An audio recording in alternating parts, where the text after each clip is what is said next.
All right, 2019, we, in part A, find the value of k such that the slope of the tangent line to the graph of f at x equals 6 is equal to 0.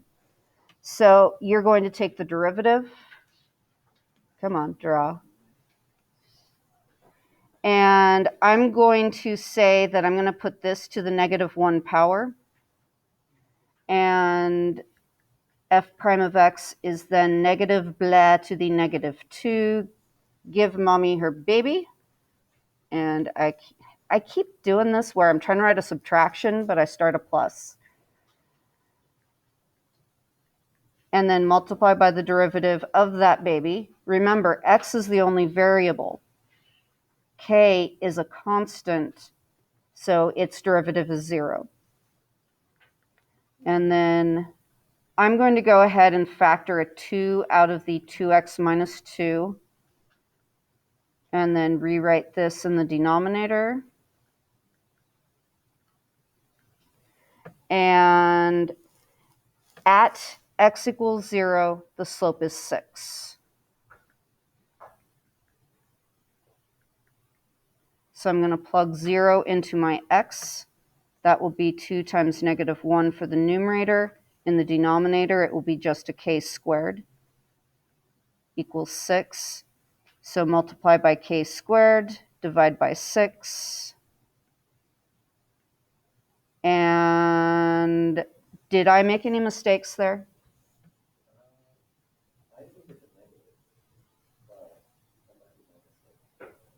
Because I have 0 minus 1. Oh, wait. Yeah, it looks like I made a... Oh! Ha! I see exactly what I did. See that negative right there? I ignored it. So that's a positive. And I have 1/3 is equal to k squared, unless I messed something else up. Wow, I'm confident in myself right now, aren't I? So k is equal to the square root of 1/3 plus or minus. And let's go back and look. K is greater than 0. So positive 1/3 under a root, or 1 over root 3 is your answer.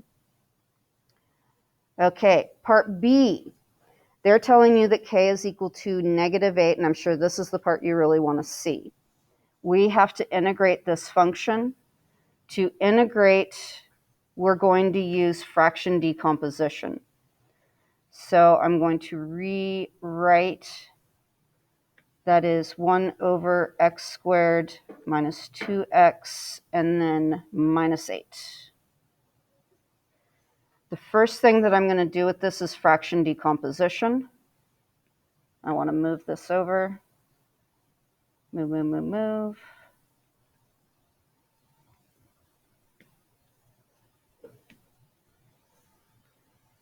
Just want to remind myself what I'm doing there. All right. So I factor the denominator, and -4 plus 2 will be the correct factoring. Then that is equal to some constant over the first linear factor of the denominator plus some other constant over the second linear factor of that denominator. I need to find out what a and b are. I will do that by multiplying both sides by the least common denominator, which is x minus 4 times x plus 2. And that will give me the numerator of 1 equals a times x plus 2 plus b times x minus 4 as I distribute the multiplication and do the canceling. So then, at this point, I want to plug into x the zeros of the original linear factors, and that will allow me to find the a and the b. So I get 1 equals 0 and -6b. So b is equal to -1 over 6. Plug in positive 4, I get 1 equals 6a plus a 0. So my a is equal to a positive 1 over 6. And then I'm ready for integration.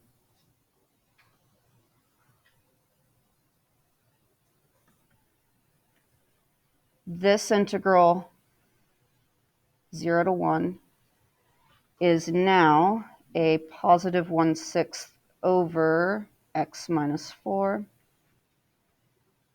And I'm going to put minus 1/6 because b is negative 1/6 over x plus 2.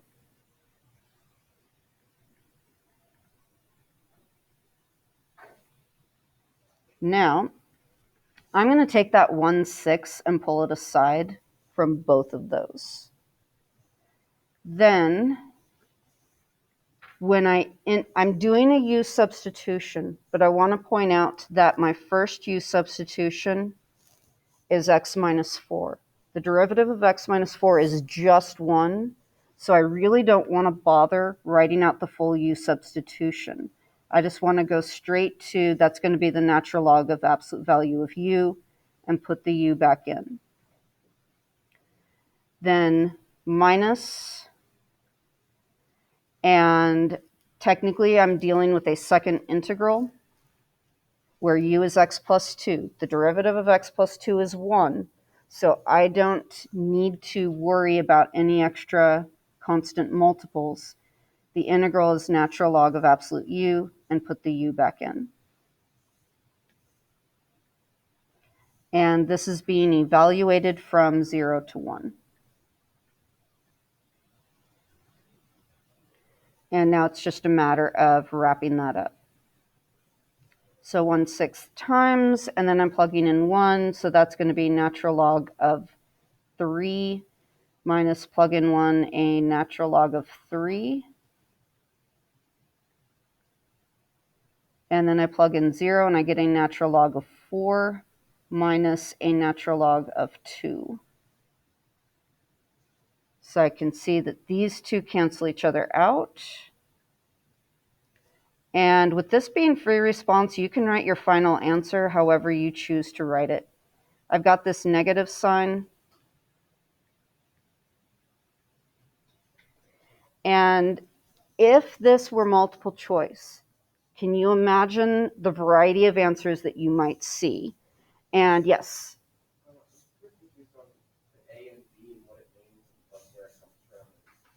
Okay. Absolutely. So when I'm looking, actually, if you go back to when you had to add rational expressions together, when you added rational expressions together, you could only add them together by first finding a common denominator.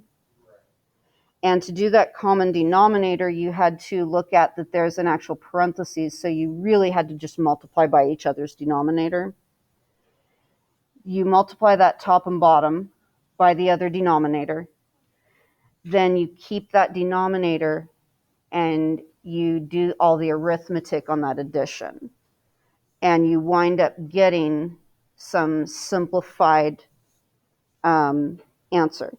Now, I want to point out that if what you have in the numerators are just constants over linears, then when you get to adding them together, you will absolutely for sure have a lesser degree polynomial in the numerator than in the denominator. So this technique actually only works as long as you start off with a rational expression with the numerator less degree than the denominator. And so what you're trying to do is backward engineer. And to backward engineer, we know that if this is less degree than the denominator, then there's some constant and some other constant to go back to what was there before they were added together.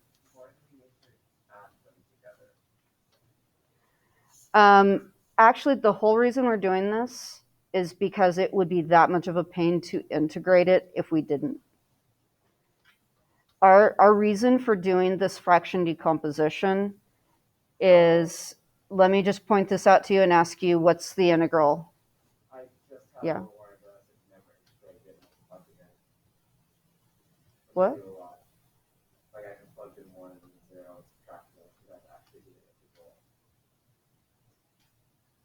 I'm not completely following you, but anyway. Okay. So does everyone feel like, and actually I need to make sure I can see people online in case they are trying to tell me something. Could you go over what to do if the denominator is not a higher degree? Okay. If the denominator is not a higher degree, you're going to do division.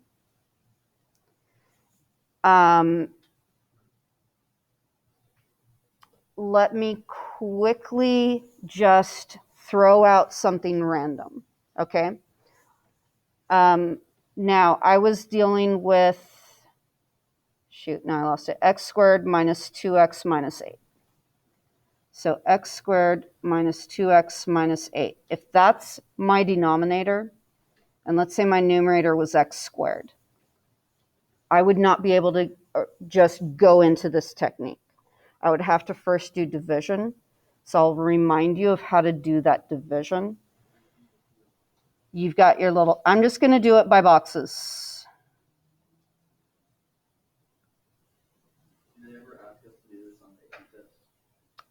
That's a good question. Do they ever ask you to do this on the AP test? I have yet to see that happen. That doesn't mean they won't, but doubtful.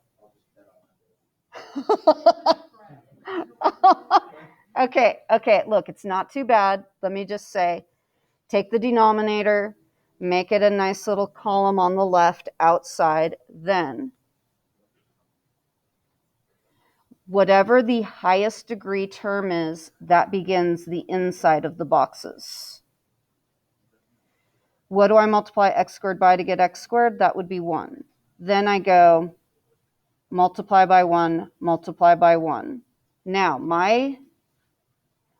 when you are doing this division, once you hit your quotient being a constant, everything that comes after this line inside the box is part of the remainder, and that remainder is needed to then continue on and do the fraction decomposition. So basically, I need to get just x squared in the interior of my boxes, and right now I have x squared minus 2x minus 8. I have to then figure out, what do I add to negative 2x to get 0? And what do I add to negative 8 to get 0? And so I have to add a positive 2x and a positive 8. Now the interior of my boxes do all add up to give me just the x squared numerator.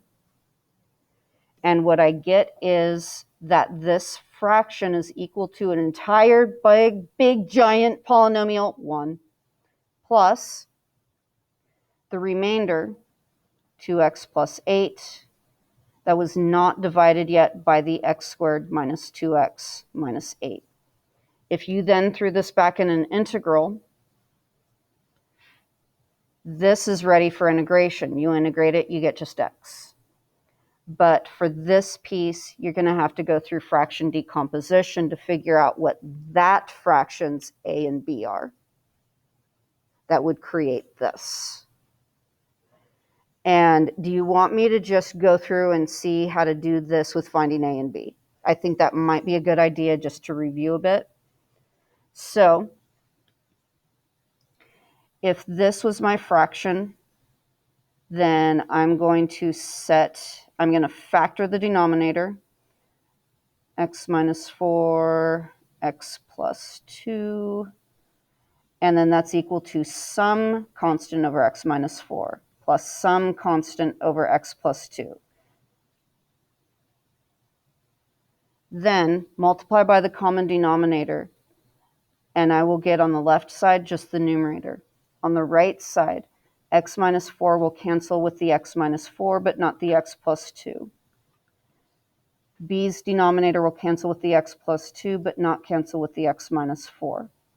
Then you're going to plug in x equals negative 2, and then you're going to plug in x equals positive 4. Those are the zeros of those original linear denominators.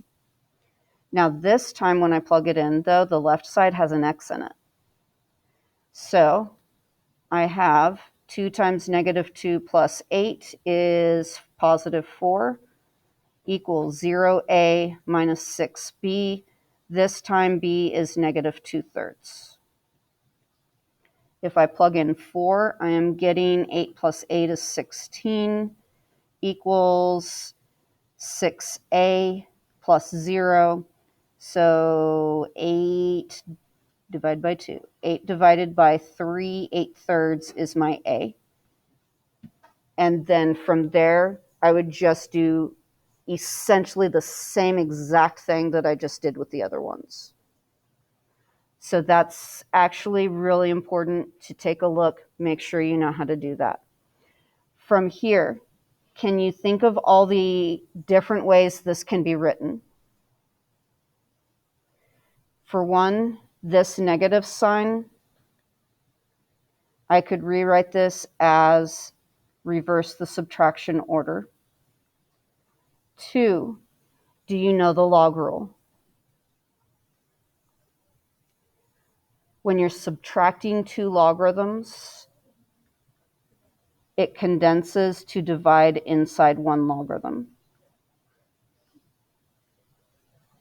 And can you see another way that this could possibly be written? That 1/6 that is multiplying can turn into an exponent inside that logarithm. And if you really wanted, that 1/6 exponent means what? 6th root. I'm pointing all this out because I know these are algebra items that you may not have reviewed recently and you need a refresher. Because I'm telling you, the multiple choice is going to simplify how they simplify, and you've got to be ready to deal with it. Plus, if you're going on to more math classes, you need these algebra skills. So you do need to be able to do all these things. Okay, now let's get back to the actual problem. Oh, actually, that was finishing up the problem, was all the various ways you could write that answer. And I believe that finishes A. Or was that B? That was B. Oh, yeah, another way they wrote it was negative 1/6 times the natural log of 2. Anyway, doesn't matter. Let's move on to part C. Part C, for k equals 1, find the value of this integral or show that it diverges. Oh, so this is a good one. It's throwing you all sorts of integration techniques. So I've got x squared minus 2x, and my k is a positive 1. I'm integrating from 0 to 2. So perhaps that little hint of or show that it diverges says, let's take a look at what makes that denominator equal to 0. Can you factor that? Does that factor nicely?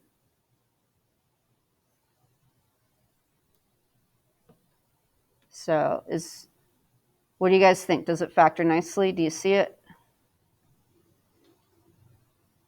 I'm just trying to move this into another region so I can focus on it. Come on, keep going. Keep going. Keep going. I apologize for the slowness on this video. Come on. Come on, don't stop there. Egg. Okay, I have too much of a mess all over the place.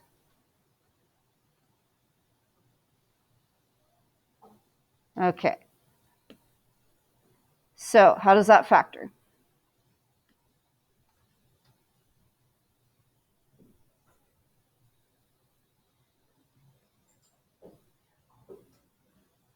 right? Oh, am I looking at chat? Oh, good job, good job. Okay, now, that big hint was, hey, is this continuous over the interval 0 to 2? No, it is not. It is not continuous. You have to, and you have to show your work. You have to split this integral at x equals 1 so that it is then an integral from 0 to 1, and then add the integral that goes from 1 to 2.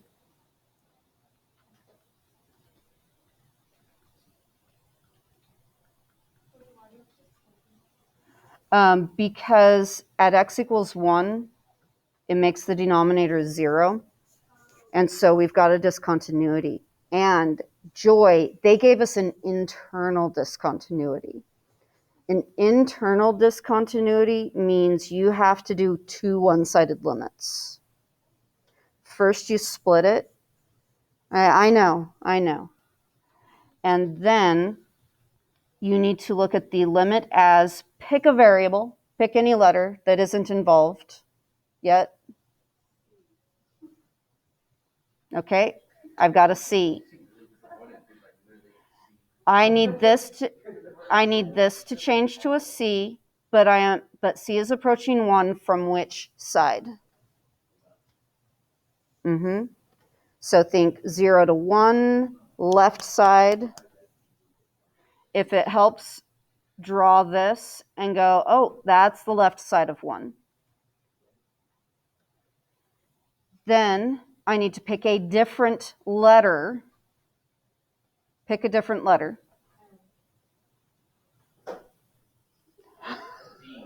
D? Okay. D. D is approaching 1. If I'm doing an interval from 1 to 2, I am approaching 1 from which side? The right side. In order to solve this problem, you have to set up these two limits. They are expecting it. And if you look at the work that's done on here, they show this whole piece. Now, your goal is to start integrating now. So you are just trying to do a little use substitution.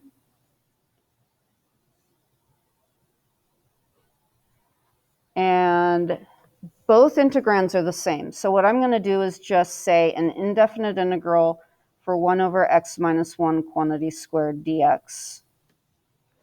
When I integrate that in a generic form, I've got u to the negative 2. When I integrate, I add 1, so I get u to the negative 1 over negative 1. And then I put the u of x minus 1 back in. That turns into a negative 1 over u. This plus c is the answer to the general antiderivative. But I'm going to have to go back and throw in limits. So for starters, and you only solve one limit at a time. If one of these limits does not exist, you don't have to do any more. So take one limit, solve one of those two limits. If it gives you an answer, then you got to go solve the other one. Hooray! So we are approaching 1 from the left.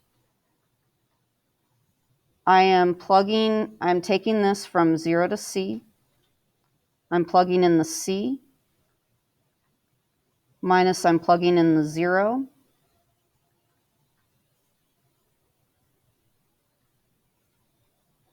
And I am solving this limit. Now, hey, take a moment. Anyone feeling a hooray coming on? Anyone feeling a hooray coming on?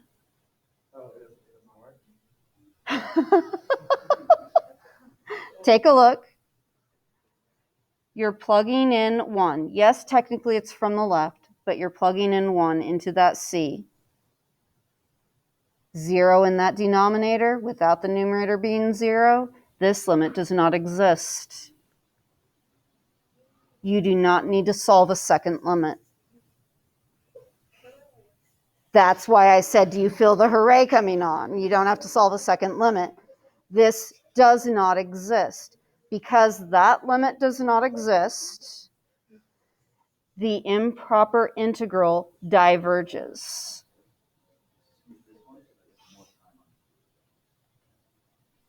Because if you remember, it said to solve the integral or show that it diverges.